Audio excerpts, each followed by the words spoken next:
noche es el diaconado. Yo espero que puedan ver bien todo lo que vamos a estar proyectando. Es bien importante que nosotros podamos entender lo que significa el diaconado. Vamos a estar hablando acerca del servicio, del servicio en la casa del Señor, y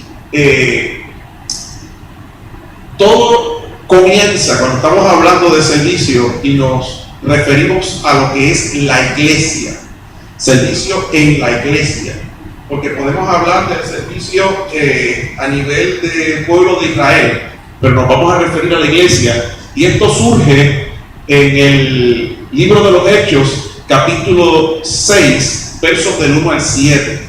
Allí hay un micrófono para, como se está grabando, todo el que vaya a hacer un comentario o leer algo de la palabra, por favor, lo pueden coger y hundir para que se oiga.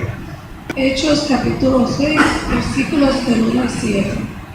Dice: en aquellos días, como creciera el número de los discípulos, hubo murmuración de los griegos contra los hebreos, de que las viudas de aquellos eran desatendidas en la distribución diaria. Entonces los 12 convocaron a la multitud de los discípulos y dijeron: no es justo que nosotros dejemos la palabra de Dios para servir a las mesas. Buscad pues, hermanos, de entre vosotros a 7 varones de buen testimonio, llenos del Espíritu Santo y de sabiduría, a quienes encarguemos de este trabajo. Y nosotros persistiremos en la oración y en el ministerio de la palabra. Agradó la propuesta a toda la multitud y eligieron a Esteban, varón lleno de fe y del Espíritu Santo, a Felipe, a Prócoro, a Nicanor, a Timón, a Pármenas y a Nicolás, prosélito de Antioquía, a los cuales presentaron ante los apóstoles, quienes orando les impusieron las manos, y crecía la palabra del Señor, y el número de los discípulos se multiplicaba grandemente en Jerusalén. También muchos de los sacerdotes obedecían a... Este pasaje bíblico se ha leído mucho. Cada vez que se habla del servicio, del diaconado, siempre terminamos en ese pasaje bíblico. Fíjese que ahí todo el mundo, todos nosotros, cada vez que hablamos del diaconado, empezamos por ahí. Pero en ese pasaje no menciona por ningún lado la palabra diácono. Ahí no dice que están escogiendo diácono. No lo dice. Ahí dice: busquen entre los hermanos unas personas que hagan este trabajo. Después, con el tiempo, es que se le llama diácono. Pero en el momento no fue así. ¿Sí? Vamos a poner 7 personas que hagan este trabajo. Si analizamos ese pasaje bíblico, podemos hablar de que la iglesia estaba en crecimiento, la iglesia estaba acabadita de surgir, prácticamente estaba en pañales todavía la iglesia, y los primeros capítulos del libro de los Hechos hablan de que la gente se convertía por miles. O sea, estamos hablando de una iglesia en crecimiento, una iglesia llena del Espíritu Santo, una iglesia llena de un avivamiento tremendo. Eso es lo que estaba viviendo la iglesia. Y algo que tenemos que tener en consideración es que esa iglesia estaba creciendo. Los únicos líderes que habían eran 12 apóstoles. Allí no habían, como hoy en día, que nombran ancianos, diáconos, ujieres, tesoreros, y un montón de cosas más, maestros de niños, que si el encargado del sonido, que el encargado de tal cosa. Esas cosas no existían ahí. La iglesia estaba empezando, todo estaba en pañales y no había una estructura como tal, pero había un avivamiento. Entonces, ¿qué sucede? Cuando una iglesia llena del Espíritu Santo no está organizada, pronto va a haber problemas. ¿Por qué? Porque todo el mundo se fija en el avivamiento, en la palabra, en los dones, en los milagros, y qué tremendo, pero cada vez que algo crece hay que estructurarlo, hay que darle forma, y eso no se le estaba, la iglesia en aquel momento pues no estaba tan estructurada, y todo el trabajo lo hacían los 12 apóstoles. Eso eran los que hacían el trabajo, y eso se encargaban de todo, lo que era la palabra, lo que era la oración, y todo lo que era administrativo y todo lo demás, los 12 apóstoles. Si ocurría algo bueno en la iglesia, gloria a Dios por los apóstoles. Y si ocurría algo malo, a pedrar con los apóstoles. Porque todos eran ellos los que hacían el trabajo. Y esto ocurre que hay una murmuración. Y realmente lo que estaban murmurando era cierto. O sea, no estaban diciendo algo que fuera mentira. Se convierte en murmuración porque no van donde el líder, sino que comienzan a hablar dentro de los hermanos y no van a la raíz, no van donde el líder a llevarla, aunque sea cierto lo que está diciendo, pero comienza a filtrarlo y acá el pastor o los líderes fajados creyendo que están haciendo el mejor trabajo posible, pero como no pueden con tanto trabajo, pues algo no pudieron hacer y los hermanos miran, si lo otro, que si para aquí, que si para allá. Y entonces es cierto lo que están diciendo, pero se convierte en murmuración porque no van directo donde el líder. Así que murmuraron. ¿Y quiénes eran los que murmuraban? Decían que las viudas de los griegos estaban desatendidas en el asunto de la distribución diaria. ¿Quiénes eran los griegos? Si la iglesia estaba en Jerusalén y todo lo que se convirtió, en ese momento lo que se había convertido eran todos judíos y la iglesia judía, o sea, la iglesia estaba compuesta por gente judía. Así que, ¿qué es eso de que las viudas de los griegos eran desatendidas? La realidad es que, ¿sabes que hay puertorriqueños nacidos, criados y que viven en Puerto Rico? Pero hay gente que le llaman New Yorkers, que son hijos de puertorriqueños que nacieron en Nueva York o en Chicago, qué sé yo, por ahí. Cuando vienen acá, como que cuando están allá, le dicen tú no eres americano, tú eres puertorriqueño.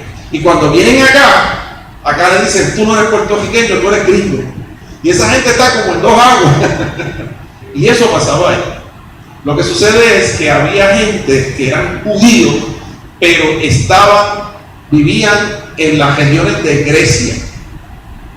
Eran judíos y una vez al año venían al templo y ellos eran judíos en todo el sentido de la palabra. Se comportaban como judíos, pero vivían en Grecia. Allá me nacieron hijos. Vivían allá, pero regresaban una vez al año y estaban ahí. Y algunos habían nacido, se habían criado allá, en Grecia, o en las regiones de Grecia, pero regresaban a Jerusalén y después se quedaban allá a vivir. A eso le decían griegos, aunque eran judíos. Y siempre, según estuve leyendo, había como, siendo judíos, como que no los querían mucho, como que le daban de todo. Este no es puro. Yo sé que eres hijo de fulana y mengana, que son judíos, pero tú naciste por allá.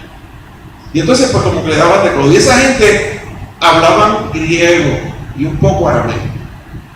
Los que vivían, los judíos nacidos en Israel y en Judá, y en Jerusalén específicamente, pues ellos hablaban arameo y algunos de ellos hablaban también el hebreo, pero más se hablaba arameo en aquel lugar. Pues esa gente, los griegos, fueron los que se quejaron. Las viudas de nosotros están siendo desatendidas y eso es así, no nos quieren. Y por ahí se regó la voz en la iglesia del Señor. Entonces, fíjense que la sugerencia no fue vamos a hacer unas elecciones, vamos a votar.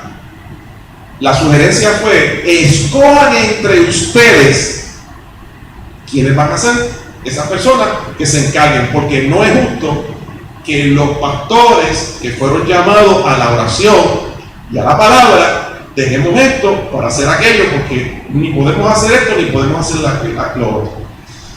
Y si ustedes miran, les voy a dar un poquito hacia atrás. Miren los nombres de los 7. Agradó la propuesta de la multitud y eligieron a Esteban, Felipe, Prócoro, Nicanor, a Timón, a Parmenas, Nicolás. Este que está aquí no era judío, es un prosélito. Ese no era descendiente judío, ese era de otra raza que se había judaizado. Eso es un prosélito, alguien que no es judío y se convirtió al judaizado. Pero en su mayoría eran judíos, porque cuando los que venían de otras naciones era porque eran judíos y venían a celebrar la Pascua. Pero venían de todas las naciones, pero venían a celebrar la Pascua allí, o sea, la fiesta de Pentecostés. La fiesta de Pentecostés. Pero yo no me había percatado, y un escritor, un comentarista, leí y dije, no que me fijado en eso. Todos esos nombres son griegos. Todos esos nombres, ninguno de esos nombres es hebreo. Todos son griegos. Da la impresión que los que escogieron, los que iban a administrar eso, eran los hermanitos griegos. Que escogieron gente, inclusive, bueno, aparentemente llegaron a un consenso que todo lo que los 7 iban a ser griegos, para que nadie hable. Y ese, ni siquiera el prosélito, Nicolás, prosélito de Antioquía, este venía de Antioquía y se había convertido, no era descendiente hebreo, no era descendiente judío, ¿okay? Sino que se había judaizado. Así que los primeros líderes administradores básicamente eran nacidos en Grecia o en las regiones de Grecia y no de Judá como tal. Dice que hubo murmuración de los griegos. Los griegos fueron los que se quejaron. ¿Quiénes eran los que eran líderes de una iglesia que estaban? La iglesia de Jerusalén. Eran líderes, estaban en ese líder, la individuo está desatendida. No dice que eran líderes, eran hermanos de que. Sí, porque esa era la iglesia de Jerusalén. Esa era la de Jerusalén, la que estaba en Jerusalén. No es de Antioquía, ni de Corinto, ni de Éfeso, era de Jerusalén. La primera iglesia. Exacto, judaizada. Un prosélito se conocía, un prosélito es alguien que no es judío, era egipcio, por ejemplo, y dijo, yo me quiero convertir al judaísmo. No, él era, lo que pasa es que estamos hablando de gente que eran judíos, que practicaban el judaísmo, y esos fueron los que se convirtieron a Cristo. Entonces, ese Nicolás se había convertido al judaísmo y de ahí pasó al cristianismo. Exacto. Por eso se le llama prosélito de Antioquía. Exacto. Sí, muy buena observación. No me había. Sí, tienes razón. Porque ellos no aceptaban en ese momento que no le predicaban a nadie que no fuera judío. Después, cuando aparece Pedro que va y le predica ¿qué se llama? A Cornelio, entonces ahí él dice, mira, y fueron bautizados y yo ¿qué puedo hacer? Pero no eran judíos, Cornelio no era judío. Y allí le dice, mira que tú estás predicando a la gente que no son judíos. La iglesia, Cristo vino para los judíos, el cristianismo es para los judíos, hasta ese momento. Entonces a Nicolás lo aceptaron porque él era un prosélito. Los apóstoles, que pudiéramos decir, si lo ponemos en nuestro contexto, serían los pastores, le indicaron a la iglesia que su llamado era a la palabra y a la oración, y que nombraran a 7 hermanos, que después se conocieron como diáconos, para que se encargasen de esa área en la iglesia. Ahí surgen 2 áreas de liderazgo en la iglesia. Hasta ese momento los únicos líderes eran los apóstoles.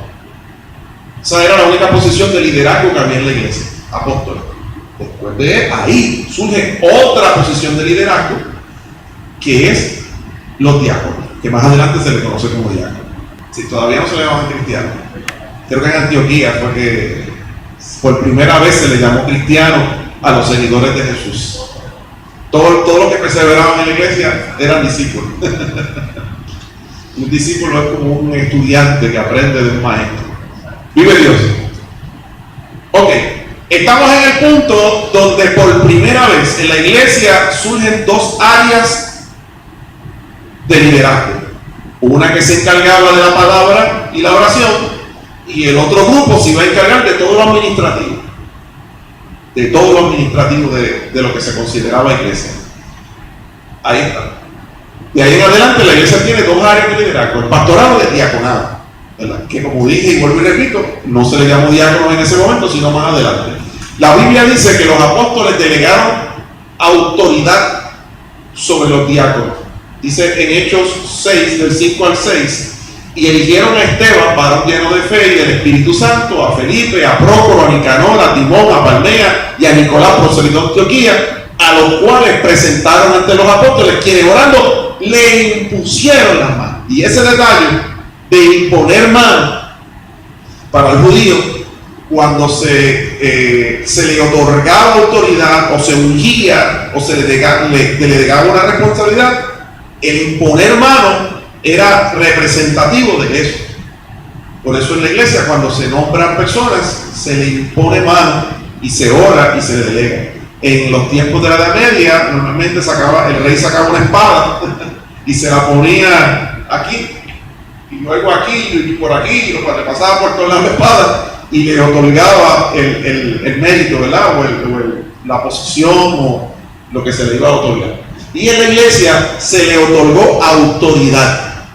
Los apóstoles le otorgaron la autoridad para que ellos manejaran esa situación. Todo lo que tiene que ver administrativo, miren, estos son lo que se van a encargar. Esto es bien parecido a lo que le pasó a Moisés cuando estaba en el desierto y él solo era el que trabajaba todo con los asuntos todos los asuntos los traían donde él, eran como 3 millones de personas y la gente hacía una fila terrible para hablar con él. Y si usted se molesta porque hace una fila larga en el sesco de Aguadilla y tiene que madrugar, imagínense las filas que hacían allí cuando eran miles y cientos de miles de personas que entre ellos había situaciones y había que traerlas donde Moisés, hasta que el suegro le dijo: mira, esto no está bien, tú vas a desfallecer y esa gente, mira, están ahí en el sol, eso no es posible. O sea, tienes que nombrar a alguien que tú le des tu autoridad. 70, nombra 70 y los asuntos que ellos no puedan resolver, que sean muy grandes, te los traen a ti, pero los asuntos triviales que ellos no trabajen. Entonces esto es algo parecido cuando, fíjate que se da un paralelo entre el pueblo de Dios de aquel entonces como Moisés y el pueblo de Dios ahora en el concepto de iglesia, y todo porque eran muchos. Cuando son chiquitos se brega lo más bien. Cuando la cosa empieza a crecer, se complica, hay que organizarse y hay que hacer un sinnúmero de cosas. Porque si no hay problema. No basta, yo creo que tan espiritual es lo administrativo de la iglesia como la palabra y lo que se hace desde aquí. Por eso los requisitos incluyen que sea lleno del Espíritu Santo y de sabiduría. Cuando la iglesia se organiza en medio de un problema, trae como fruto que la oración y la palabra, el fruto de la oración, la palabra y la buena administración. ¿Qué iban a hacer los pastores o los apóstoles? A la oración y a la palabra. ¿Qué iban a hacer esos 7 líderes que nombraron? Se iban a dedicar a la buena administración. ¿Qué sucede? En el versículo 7 dice que después que en medio de un problema y se organizaron y dijeron: esto es lo que vamos a hacer y vamos a coger y a funcionar en esta dirección, y crecía la palabra del Señor y el número de los discípulos se multiplicaba grandemente en Jerusalén, y también muchos de los sacerdotes obedecían la fe.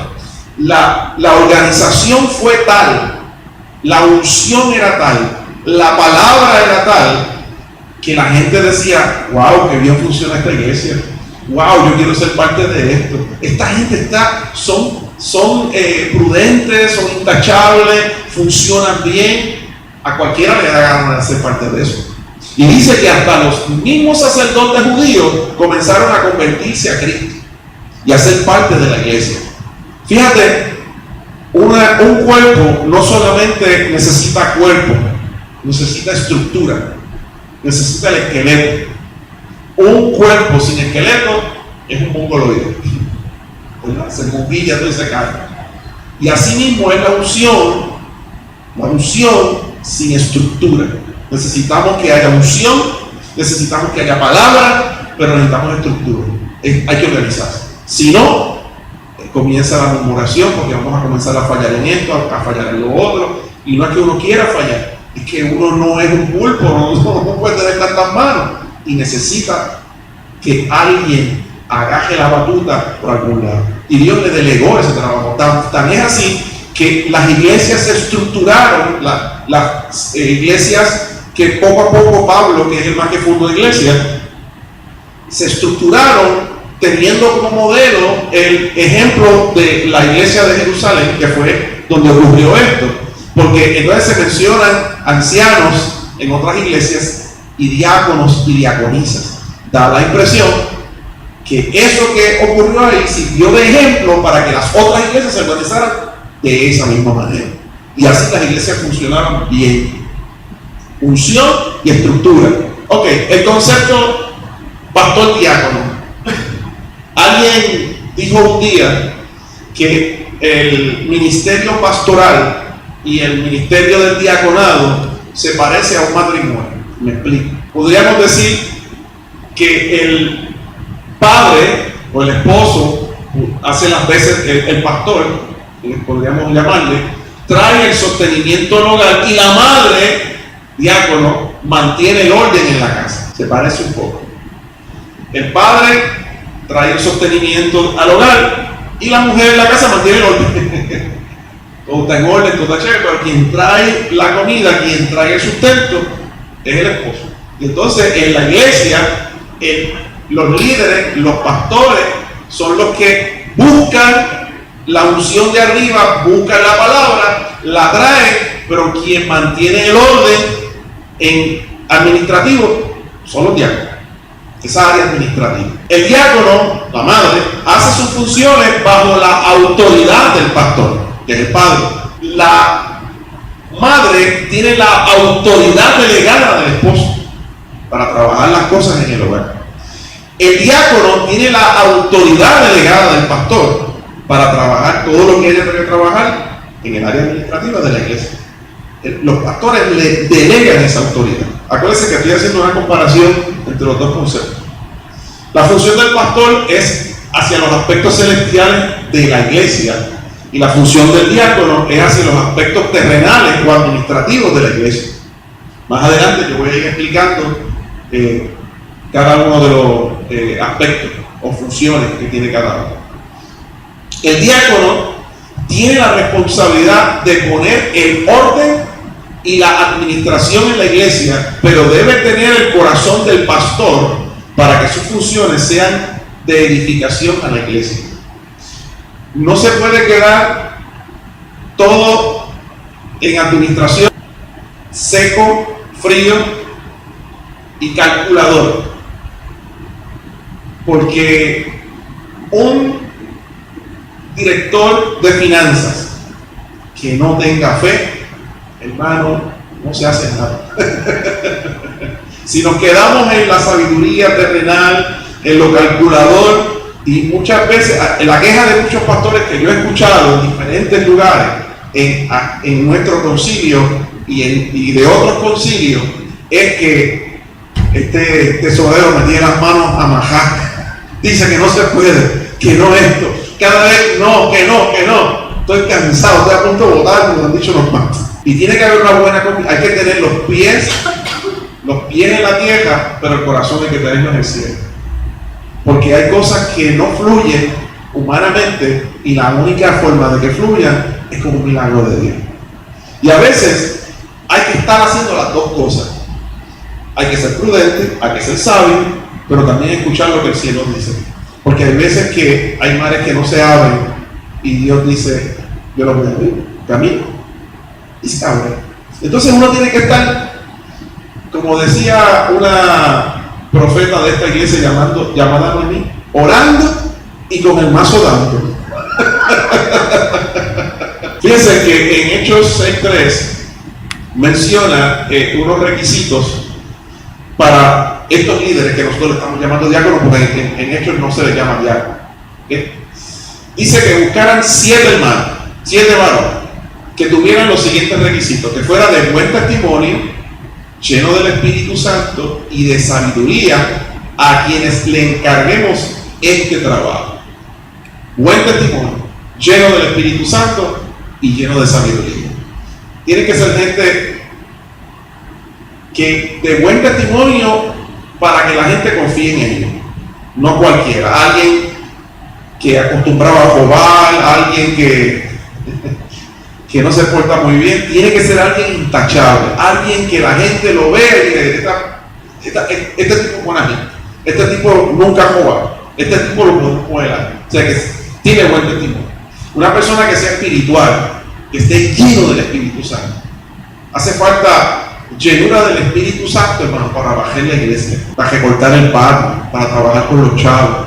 Hace falta llenura del Espíritu Santo para mandar a callar a mi hermano que está haciendo cuidado en medio del culto. ¿Por qué? Porque si no tiene unción del Espíritu Santo, el hermano cállese la boca, no ve que están predicando.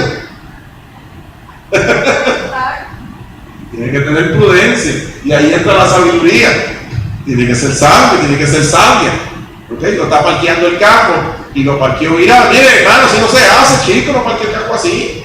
O una persona que insiste en algo. Por eso eran los 3 requisitos que se pedían. Si iban a trabajar en la distribución diaria, ¿qué distribuían ellos? La Biblia dice que la gente llevaba las ofrendas, los diezmos, y había gente que llevaba comida, las herencias, vendían las casas y traían lo vendido. O sea, había chavos, se estaba moviendo un montón de dinero en aquella iglesia, un montón de dinero. Hoy en día, que las iglesias, que si es, mire hermano, vaya la palabra. Si la Biblia dice que alguien vendió una herencia y la trajo completa, ay, había chavo. ¿Qué se hacía con el dinero? Se lo repartían a los pobres, hermano. En la distribución diaria había ayuda, se bendecía. Inclusive Pablo escribe que él iba a buscar un dinero para llevárselo a unos hermanos que estaban en necesidad, y le escribe, mire, yo le dije a los hermanos que ustedes ya tenían eso resuelto, así que yo espero en el Señor que cuando yo llegue ese dinero esté, que cójalo antes que yo llegue, para que yo no quede en vergüenza y ustedes tampoco. Y eso está escrito en la palabra. O sea, había ese asunto. Tiene que ser gente sabia que sepa administrar el dinero, que sepa contar, que sepa cómo bregar con ese asunto y cómo dividir, y a quién darle, a quién no darle. Tiene que haber sabiduría, tiene que haber capacidad. Para que no hubiera el mismo problema que hubo cuando se suscita la situación. Exacto. Era que no se estaba administrando adecuadamente. Y había unos que quizás recibían de más y otros que no recibían. Exacto. Entonces tú tienes que saber tener sabiduría administrativa para ver identificar dónde está la necesidad, cómo la vamos a distribuir, cómo la vamos a hacer llegar. Todo eso no lo tienes que pensar, y entonces no tienes que estar corriendo al cuerpo pastoral para preguntarle cómo lo hago, sino tú estableces un plan y lo presentas y se corre, ¿sabes? Pero tienes que saber sabiduría, porque hay que saber tomar decisiones en momentos que quizás no haya nadie para que te diría para tomar la decisión. Tú estás lleno del Espíritu Santo, tú estás lleno de sabiduría, no te estás robando las cosas, pues mira, puedes tomar una decisión acertada en el trabajo que se te encomienda. Mire, yo me enteré de una vez que había hermanos en una iglesia. Estos hermanos, pues, esa iglesia siempre ayudaba a los hermanos. Y aquel que pues, miren, no, me van a cortar la luz, no tengo chavo para pagarla. Ahí van a los líderes y aquí está el cheque. Miren, no tengo para comer, aquí está el cheque. ¿Y qué pasa? Se rega la voz y todo el mundo llegaba a buscar un chequecito para pagar la luz, para pagar el agua, para hacer la compra, para la medicina. Pero ¿qué pasa? Los líderes se dieron aquí como que no es que no queremos dar, es que hay 2 o 3 que se están pasando de listo. Y entonces hicieron tirar una jaya. Cuando venga alguien a pedir chavo, le vamos a hacer una entrevista. Ay, que no tengo, me van a cortar la luz. Hermano, lléneme este papelito. ¿Tiene cable TV? ¿Cuánto paga de cable TV? ¿Tiene teléfono? ¿Qué teléfono usted tiene? ¿Cuánto paga? ¿Cuántas líneas tiene? ¿Qué plan usted tiene? Y cuando empezaron a ver que usted tiene aire acondicionado en la casa, lo pone todo el día, toda la noche, ¿de cuánto es el bill? y cuando a veces llegaba con una cadena de oro bien grande, que la cadena nada más valía como 500 o $1000, y venían buscando 100 pesos para pagar la luz. Y empezaron a decirle a los hermanos, mira, vamos a hacer una cosa, cuando usted se organice, pues primero vamos a empezar con esto, tumba el cable, vete a la cadenita que tiene en el pecho, que tenía aquí una tapa de broma así, con algo así, y empezaron, ¿verdad? Y entonces los hermanos se regó, de la misma manera que se regó la voz primero, Esto también hizo que se regara la voz. Mira, yo no voy porque me dijeron que tocara el cable. Muchachos, si yo los muñequitos y esto y lo otro. Pues nada. Yo estoy dejando de darle, o le estoy dando menos al que necesita, para darle a usted que realmente no necesita. Porque usted está dando unos lujos que aquel que está allí no se los puede dar. Y yo le estoy quitando a él para darle a usted, y usted, ese que está allí no tiene teléfono, no tiene cable, no tiene cadena, se está muriendo de hambre. Yo tuve que bajar la dosis que le iba a dar a él, para darle la mitad de lo que le iba a dar a él, a usted. Y usted tiene una cadena de oro que vale como 1,000 pesos a él. Que con esa cadena usted salta todas sus deudas y lo ayuda a él también. Y 2 o 3 se molestaron y se fueron de la iglesia, y otros se ajustaron. Eso se llama sabiduría. Habla, si me trae agua te doy 5 chavos. En una iglesia, el pastor que yo conozco, se creó un fondo por ayuda al necesitado.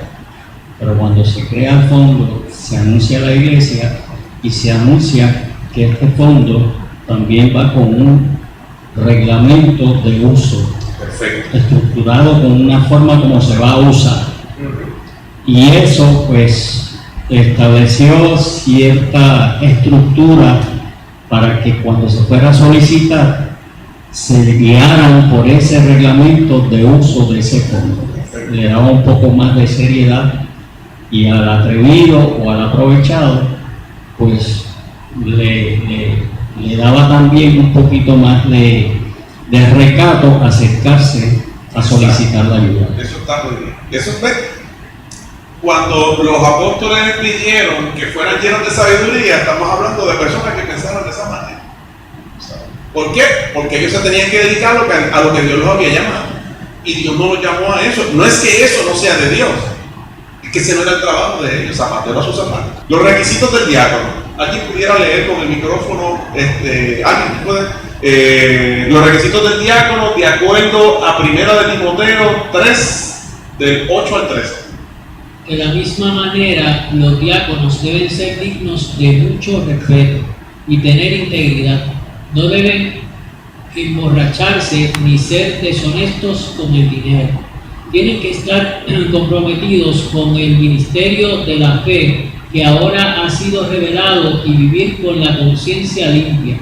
Que sean evaluados cuidadosamente antes de ser nombrados como diáconos.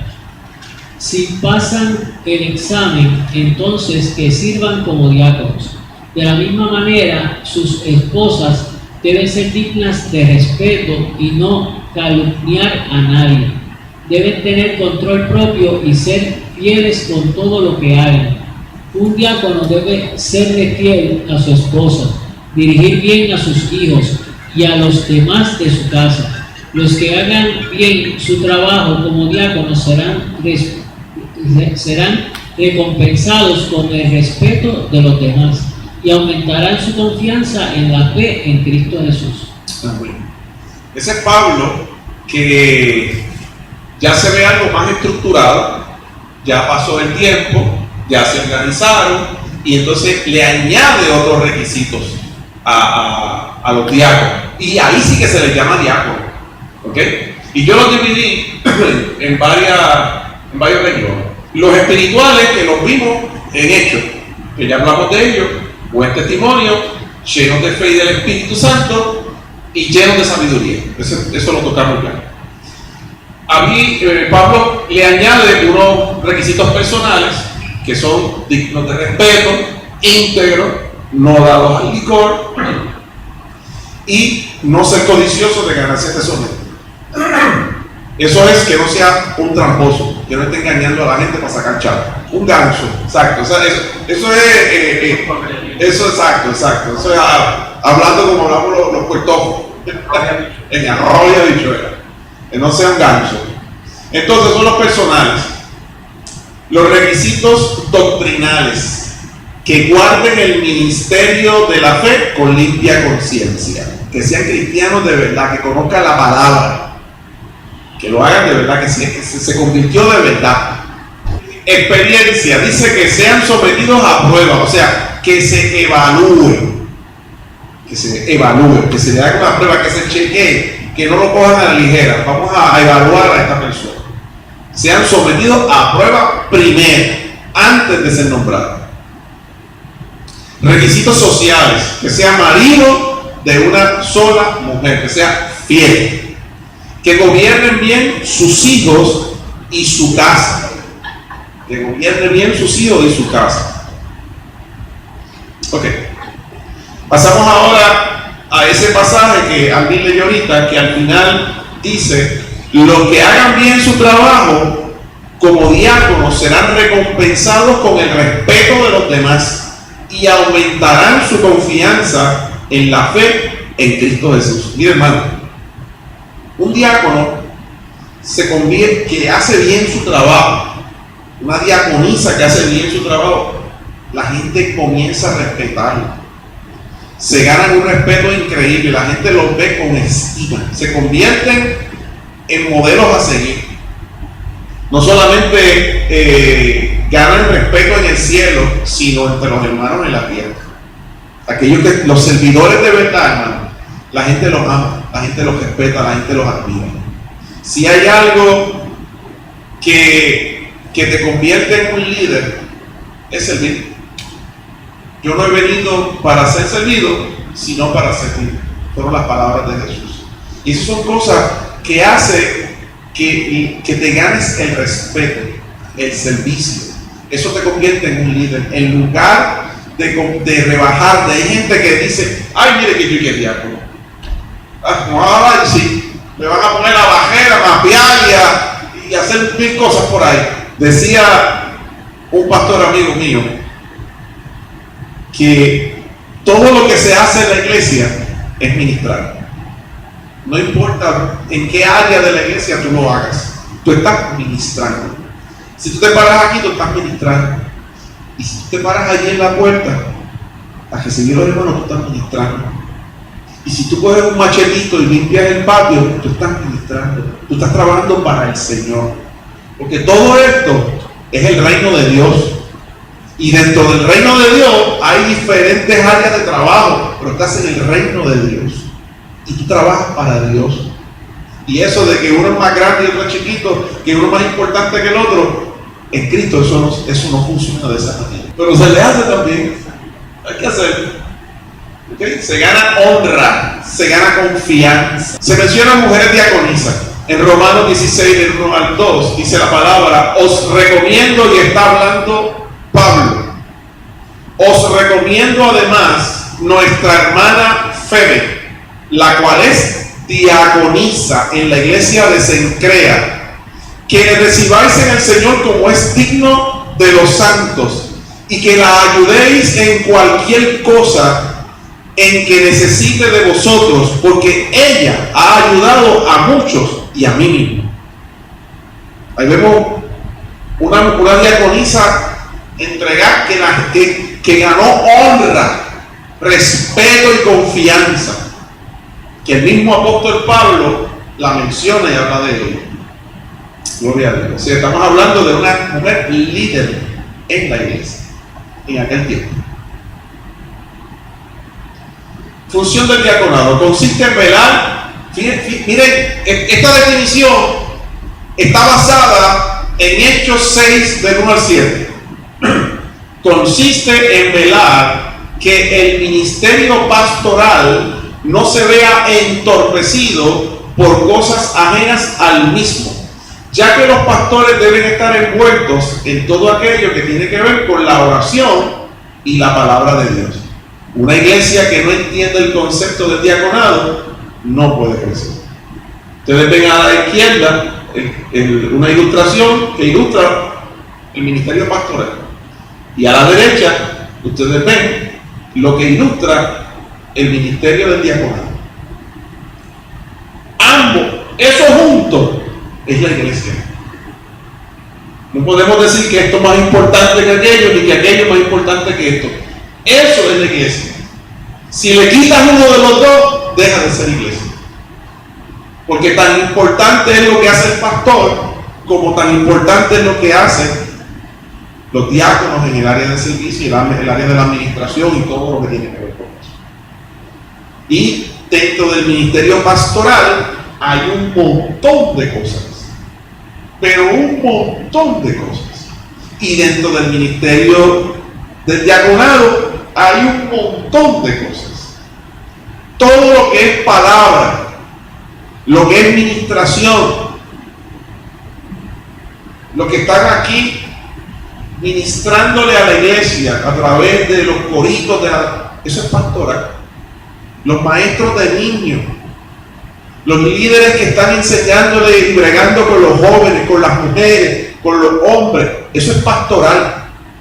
Tú estás pastoreando. Lo que se hace en la célula cuando se les ministra, eso es pastoral. Todo eso es pastoral. Por eso el ministerio pastoral es bien amplio, pero lo administrativo también es pastoral. Lo administrativo, lo que es diaconado, es bien amplio. Bregar con aquellos equipos de sonido, con los cables, eso es administrativo, eso es diaconado.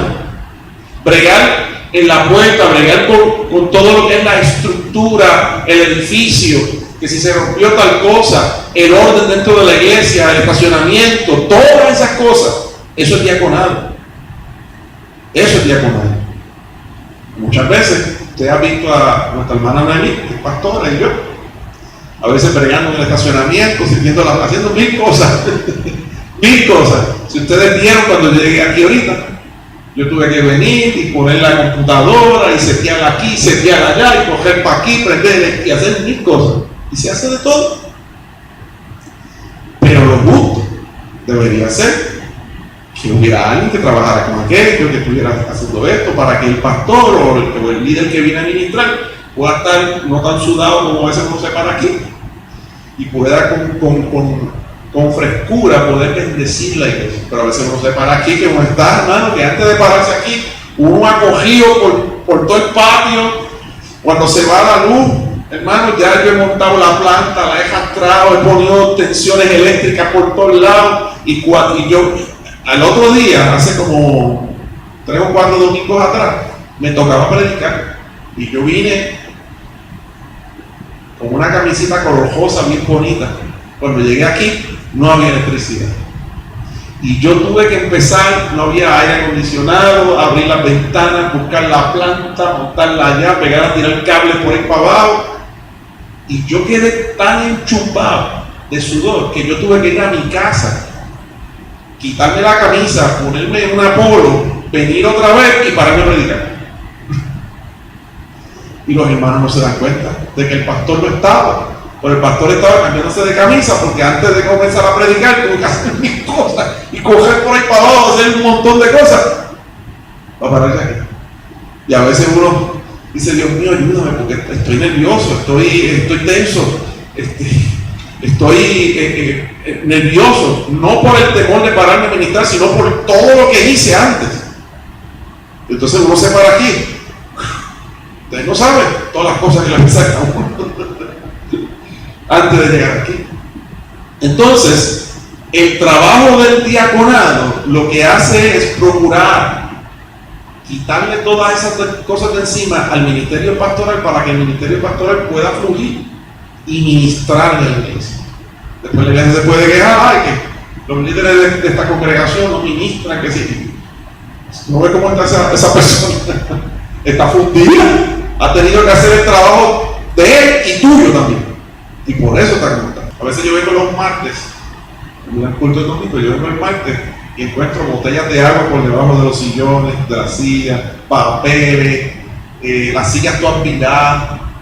Y yo digo, a veces me llego a bajar, a recoger.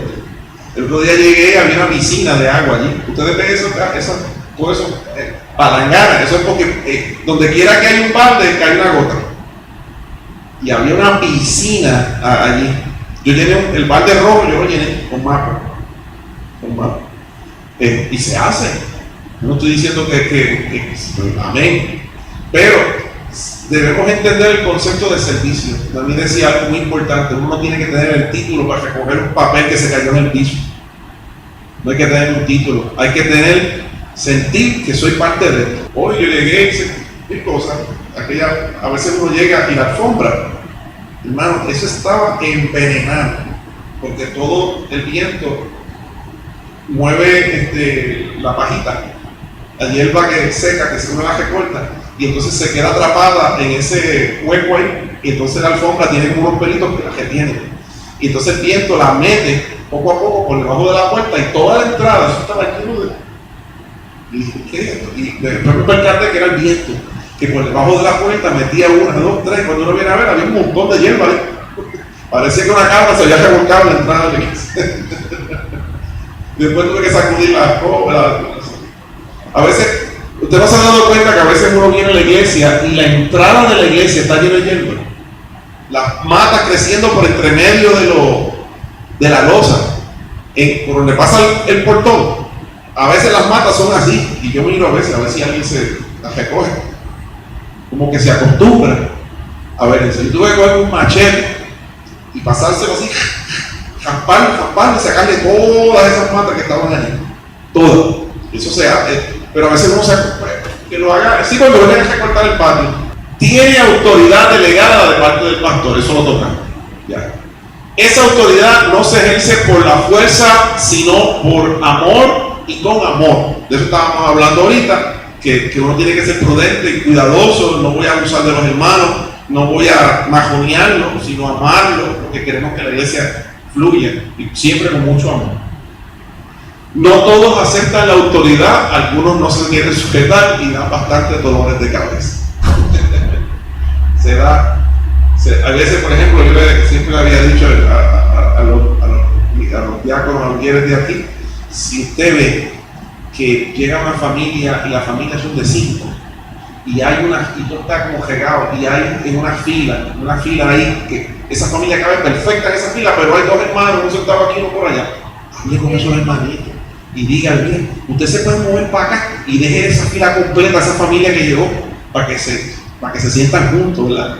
Están de visita, mire, y vamos a que la primera impresión se la lleven bien. Ay, no, a mí me gusta siempre sentarme aquí. El carácter es muy importante para ministrar mediante el servicio de una manera más humilde y con amor, tal como lo hizo Jesús con los discípulos y la multitud. Estamos hablando de lo mismo. Función del diaconado. En Hechos se nombraron 7 diáconos y la iglesia se componía de miles de hermanos. Era imposible que los 7 hicieran todo el trabajo, por lo que se entiende, ¿verdad? Que los diáconos entonces eran los que diseñaban, organizaban, delegaban y supervisaban todo lo que tenía que ver con lo administrativo de la iglesia. La iglesia eran miles y se nombraron a 7. Imposible que 7 le sirvan a miles, imposible.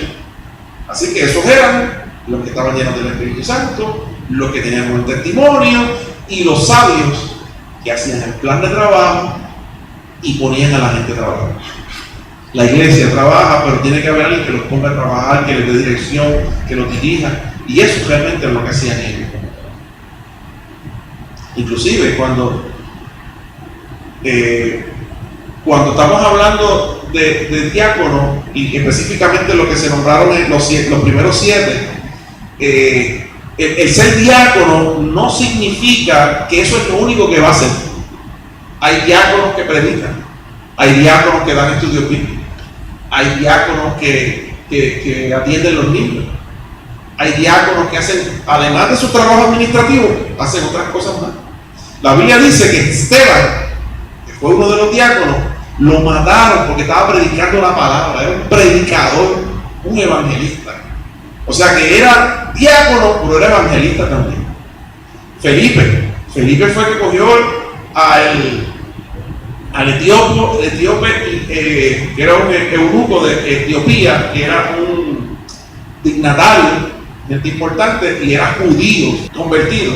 Podría ser un prosélito, porque era de Etiopía, a menos que fuera de descendencia judía, que nació por allá, ¿verdad? Pero estaba leyendo el libro de Isaías, y en un carro dice la palabra que Felipe iba por allí, y que Felipe estaba predicando la palabra, y le dijo, ¿y tú entiendes lo que tú lees? Si nadie me explica. Se subió al carro, le predicó, el tipo se convirtió a Cristo, y dijo, hay algo que impide que yo me bautice, y se bautizó. Y la Biblia dice que en ese momento, cuando salió del agua, el Espíritu Santo cogió a Felipe y lo llevó a otro lugar y desapareció. Y lo llevó a otro lugar y dice la palabra que el etíope que se convirtió a Cristo siguió su camino, haciendo sus funciones administrativas de Etiopía, siendo cristiano, y Felipe siguió su trabajo de evangelista predicando en otro lugar. Y luego, en unos capítulos más adelante, se menciona que está en esa misma ciudad predicando todavía. Y era uno de los diáconos. Los otros no se mencionan, otros 5 no se mencionan más que cuando lo nombraron. Pero a Esteban y a Felipe se vuelve a mencionar y se los menciona haciendo trabajos que no eran del diaconado. O sea que el que sea uno diácono, alguien puede decir, no, yo porque si me nombran como diácono, después no me ponen a predicar. Si me ponen como diácono, después no puedo cantar al frente porque o tengo que dejar de tocar el instrumento porque ahora soy diácono y me limita en mi trabajo. Eso no es así. El Señor no brega de esa manera. Si tú estás lleno del Espíritu Santo, Dios te va a usar en todo lugar. En todo lugar. Además, aquí lo más importante no soy yo, sino Dios. Yo no soy el que tengo que brillar, y que tiene que brillar es Dios. ¿Cómo que? Las áreas de trabajo del diaconado, actividades especiales, por ejemplo, el Día de las Madres, el Día de los Padres, el Día del Pastor, el Día de Acción de Gracias, fiestas de Navidad, etc. Usted le ponga el día de lo que sea ahí, bodas, almuerzos, santa cena, lavatorio de pies, vigilia, etcétera, etcétera, etcétera, etcétera. Y se activan los diáconos de la iglesia. Y hay que hacer 1000 cosas. Hay que administrar todas esas actividades. Y en cada una de ellas que si hay que decorar, que si hay que poner aquello, que si hay que ver con lo otro. Mantenimiento del edificio y propiedad. Estamos hablando de la limpieza de la iglesia y sus alrededores, mantenimiento, lo que estamos hablando de pintura, cambio de bombillas, baños, arreglos a la estructura, decoración. Hay tantas cosas, tantas cosas. En el área de la tesorería, recolectar el dinero de la iglesia, estamos hablando de diezmos, ofrendas y en las actividades especiales, y hacer los depósitos al banco, hacer los depósitos y pagos correspondientes que tenemos, agua, luz, teléfono, sueldos y todo lo que haya que pagar, hacer informes mensuales de ingresos y gastos de la iglesia. Todo eso está dentro de lo que es diaconado, administración y específicamente en el área de la tesorería. Seguridad y emergencia, velar en el estacionamiento, que estén bien estacionados, y seguridad, ¿verdad? Si un sitio peligroso, en la catacumba de Mayagüez estaba en un lugar peligroso antes, y por la noche, cuando daban los cultos de noche, tenían que tener a 2 diáconos afuera velando los carros, porque cuando terminaba el culto, los hermanos iban para sus casas, encontraban los cristales fotos, le robaban las baterías de los carros, y cuando las hermanas salían, a veces salían y el carro le quedaba lejos y había un tipo por allá medio peligroso en una esquina así parado esperando que ella pasara, y los diáconos se paraban al lado de las hermanas, las acompañaban y le daban seguridad. Todo eso entra dentro de eso. Supervisión en el área del culto y predios de la iglesia. Hermano, puede entrar cualquiera. Nosotros estamos aquí en medio del culto y entra un tipo con una pistola o un cuchillo a hacerle algo a alguien. Puede entrar bojacho por ahí, un loco, pueden pasar 1000 cosas. 1000 cosas. Una vez entró en la catacumba de Calle, nos contaba Nando un día, un tipo que estaba obsesionado con una hermanita de la iglesia, que era vecino de ella, y el tipo estaba desde allá, detrás de la muchacha, y le habían puesto ya una orden de alejamiento, y el tipo llegó y se metió en la iglesia, buscando a la muchacha. Pero ya los pastores lo sabían, y allá el hermano Abdiel, que mide casi 7 pies y pesa casi 300 libras, se le paró al frente. Y lo miró así, y le dijo, ¿qué tú quieres? Y llegaron 2 o 3 hermanos más, y lo sacaron de ahí. Pero esas son cosas que pasan. Y entonces uno tiene que estar pendiente, y los diáconos están pendientes de eso.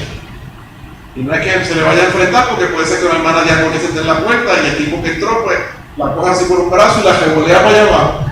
Por esa hermanita puede dar la voz de alerta y buscar a otro hermano. Mira, hermano, mira, está pasando esto, ayúdame. Y se muevan para allá y ayuden, pero alguien tiene que estar pendiente. Tomar acción en cualquier situación de violencia o de interrupción al culto por personas gratas, es lo que estaba mencionando ahora. Proteger a las hermanas a la salida nocturna de los cultos, lo mencioné ahorita. Seguridad de emergencia, supervisar las mesas de registro y cobro. Una vez estábamos en un concierto que organizamos y era profundo, se hizo en el Palacio de los Deportes con el grupo Palabra en Acción, que estaba pegado en aquel tiempo, con Juan Carlos Alvarado, que venía de Guatemala, creo que era, y habían de 5.000 a 6.000, estaba lleno. Yo no sé cuánto aguanta ese coliseo, si son 5.000 o 6.000, pero estaba lleno. Y en el momento de recoger la ofrenda, aquello tuvimos que hacer una cosa increíble. Y había unos hermanos ya determinados que iban con una envases bien grandes que se pasaron. Donde había miles, la ofrenda de esa noche era de miles y miles de dólares. Pues, y estábamos en Mayagüez, y era abierto al público y no se estaba cobrando. Cualquiera entraba, cualquiera salía. O sea que entraban los cristianos y el que no era cristiano también iba a entrar. Y tenían que bajar porque se iba a contar el dinero en donde se vendían las taquillas, que había una oficina allí, y esa área se iba a llevar todas las canastas, se iban a llevar allí, y allí se iba a cerrar, y allí iban a ver los hermanos que iban a contar el dinero. Pero ¿qué pasa? Los que tenían las canastas bajaban, caían al pasillo, y el pasillo era solitario, porque todo el mundo estaba allá arriba. Pues se tuvo que hacer una estrategia donde los que tenían las canastas no iban a bajar por cualquier pasillo, por cualquier escalera. Se designó, todos van a bajar por estas dos escaleras, y allá abajo había unos hermanos, ujieres y diáconos, escoltándolos. Y no eran flaquitos y tampoco eran hermanitas, eran los más grandes y más fuertes, los pusieron allí. Y cada vez que los hermanos bajaban con sus canastas, los escoltaban y los llevaban a la oficina. Y una vez entraron, se quedaron 3 o 4 hermanos afuera, velando. Hermano, porque es Mayagüez es una ciudad peligrosa. Y el sitio era solitario porque todo el mundo está muerto allá cantando corito, y cuando tú vienes a ver, mataron al tesorero allá abajo. Y el fueron muchachos.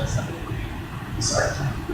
Entonces, esas cosas las trabaja el pastor, las trabajan los diáconos, los que son prudentes, los que saben, los que son sabios, los que entienden del asunto. Protección, y también, por ejemplo, hacemos una actividad y aquí se está cobrando la entrada porque, qué sé yo, una película o algo, o una venta de algo, y a veces el tesorero se queda solo y mire, pasó alguien, ¡no, y uno chavo! Todo eso hay que tener cuidado. Protección de los ministros de cualquier agresión imprevista. Una vez en Mayagüez pasó también que un tipo entró por la noche con una pistola para darle pastor. Eso pasó. El tipo estaba endemoniado y entró a matarlo. El tipo no sabía ni quién era el pastor. Solamente dice que escuchaba una voz que le decía, entra y mátalo. Y entró a matarlo.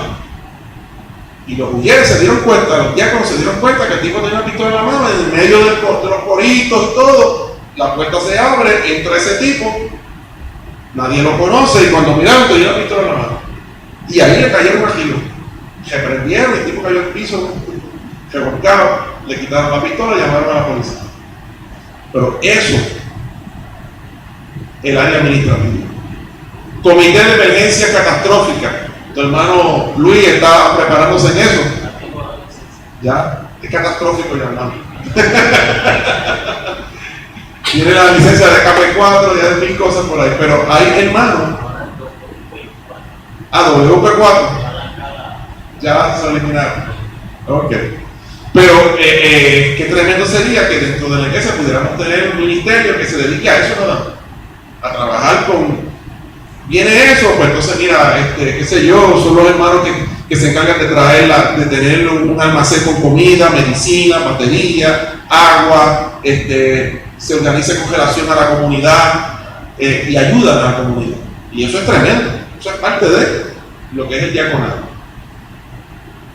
Acción social, control de ausencia, especialmente en las congregaciones grandes.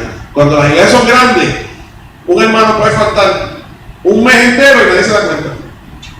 Pero si hay unos diáconos que están pendientes, que miren, la iglesia carismática Cristo Redentor, los diáconos que están en las puertas tienen un contador de gente. Una cosita que se puede, cada vez que entra alguien, ¡pum! ¡pum! ¡pum! Eso va contando. ¡pum! ¡pum! Y todos los cultos ellos cuentan. Y saben cuántos vinieron en cada culto, por lo menos aproximado. Y saben, mira, este culto vinieron 600. El culto anterior vinieron aquí 550, faltaron 50 más. ¿Quiénes son? Y están pendientes de eso. Porque cuando son grandes las iglesias, se puede perder el conteo, tú no sabes quién vino y quién no vino. Y es que eso se trabaja. Visitas a enfermos y hermanos ausentes, hermanos que no vienen, pues hay que visitarlos. Enfermos, se enfermó fulano de tal, hay que ir a verlo. Nuestra hermana Lali ya está en la casa, hay que ir a verlo. Yo le veo a Marina a ver si le hacemos una visita. Orientación sobre buena administración financiera o hermanos que lo necesiten. Si hay alguien que no sabe administrar su propio dinero y está en la quiebra porque no sabe administrar, pues mire, quizás hayan hermanos en la iglesia que sean contables y les puedan ayudar y decirle, mira, ¿cuánto tú ganas? ¿Cuáles son tus deudas? Y ayudarle. Todo eso la iglesia lo puede hacer. Referidos a hogares de rehabilitación, gente que viene y tiene problemas de adicciones, se refieren. Ayuda material a hermanos para compra, medicina, etc. Ayuda a hermanos con tribunales y agencias de gobierno. Hay hermanos que tienen situaciones donde tienen que ir al tribunal o agencias de gobierno. Hay personas mayores que no tienen quien los ayude, quien los lleve, quien hable por ellos, los engañe. Y la iglesia puede proveer para eso, de ayudar a esos hermanos.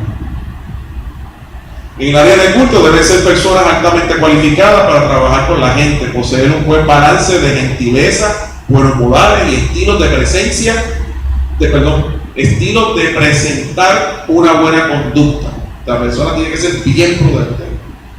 Hay hermanos que son buenos estacionando y ayudando y dale para atrás, viene, perfecto, quedó bien. Tú no puedes poner aquí porque acá no bregan, no tienen el tacto.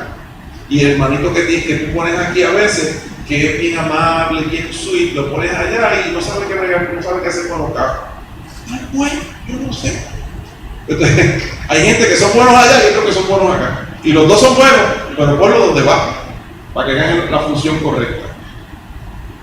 Permanecer en pie la mayor parte del tiempo y sentarse ocasionalmente. Si le toca hacer un quiere en la puerta, tiene que estar de pie. Y tiene que estar pendiente. No puede cerrar los ojos, tiene que estar pendiente, porque cerraste los ojos, pasó el hermanito o la hermanita y tú nunca lo viste, nunca fue saludado. Y entró alguien nuevo y tú estabas embollado, y te pasó por el frente de la visita y no la viste. La visita hay que entregarle, entró de nuevo, Dios te bendiga, ¿cómo estás? Alguien te invitó, conoces a alguien de la iglesia, sí, me invitó, pues no ha llegado, pero ayer se siembra por esta esquinita, vente, que cuando llegue te ubico.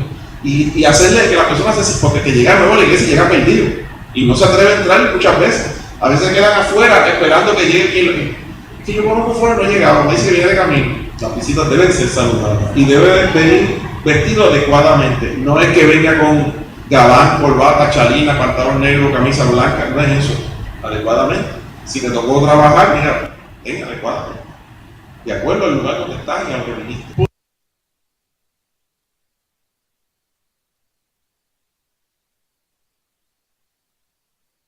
Que pueda recibir la gente, no que la gente reciba al diácono. Es el diácono que le toca recibir la gente. El diácono debe prepararse en oración y ayuno para ejercer su ministerio lleno del Espíritu Santo. Muchas veces está la costumbre de que le toca predicar, esa semana estuvo en ayuno y oración y clamando a Dios para que Dios le dé una palabra. Te tocó ser mujer en la puerta y no oraste por eso. Debes orar en el lugar también para que Dios te use en el sitio donde vas a ministrar. Donde vas a ministrar. Señor, úsame en la puerta. Señor, úsame en el sonido. Señor, úsame con los niños. Señor, úsame Dios. Glorifícate en mi vida. Ayúdame a ministrar. No soy un ministro tuyo este domingo. Y en el patio, exactamente. Debe estar pendiente de todo lo que ocurre durante el culto. Ojos abiertos, pendientes, chequeando. Me tocó a mí este domingo, pues yo tengo que estar bien pendiente a todo lo que ocurre aquí. Que sí que la luz apagada porque están proyectando, pero cuando terminó el devocional, viene el predicador, se para aquí y no se le ve la cara y y el predicador no ve lo que está leyendo. Pues debe venir cogiendo y prender esa luz rápido para que se vea todo alumbrado y demás. Todas esas cosas, a veces son detalles que se dan.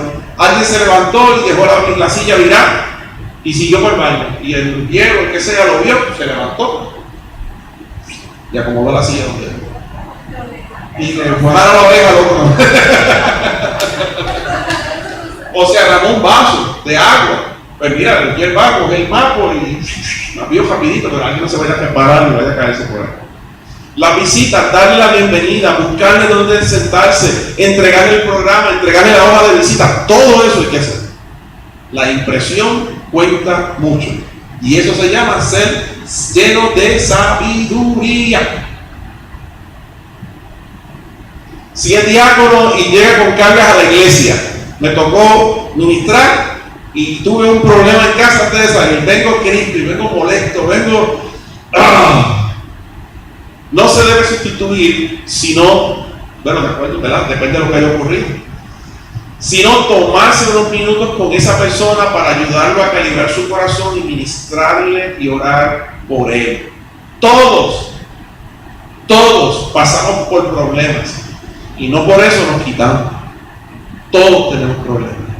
No le demos el gusto al diablo. Usted no sabe, casi siempre que uno va a predicar le pasan las peores cosas a uno.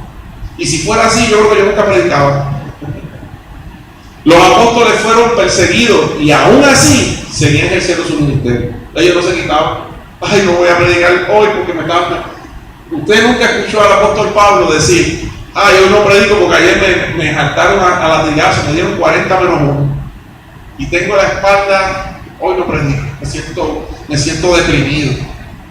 En la cárcel, predicando, cantando y adorando al Señor. Debemos ser maduros en Cristo. Y con esto cierro. Porque Dios no es injusto para olvidar vuestra obra y el trabajo de amor que habéis mostrado hacia su nombre, habiendo servido a los santos y sirviéndoles aún. Pero deseamos que cada uno de vosotros muestre la misma solicitud hasta el fin, para plena certeza de la esperanza, a fin de que no os hagáis perezosos, sino imitadores de aquellos que por la fe y la paciencia heredan las promesas. Gloria a Dios. Hermano, el servicio ha caracterizado al pueblo de Dios tanto en el Antiguo Testamento como en el Nuevo Testamento. Nosotros nos hemos pasado hoy en el Nuevo Testamento porque es lo que nos incumbe, cómo trabajó la iglesia, el modelo que tenemos y demás. Pero todo el que le ha servido al Señor, el servir a los demás implica servir a Dios. Yo le sirvo a Dios sirviéndole a los demás. Y Dios honra a los que le honran. No importa lo que hagamos en la iglesia, en la casa del Señor, esto es la casa de Dios. Y todo lo que yo haga aquí, lo estoy haciendo para Dios. Y eso es lo importante. Amén. Nos ponemos en pie, oramos.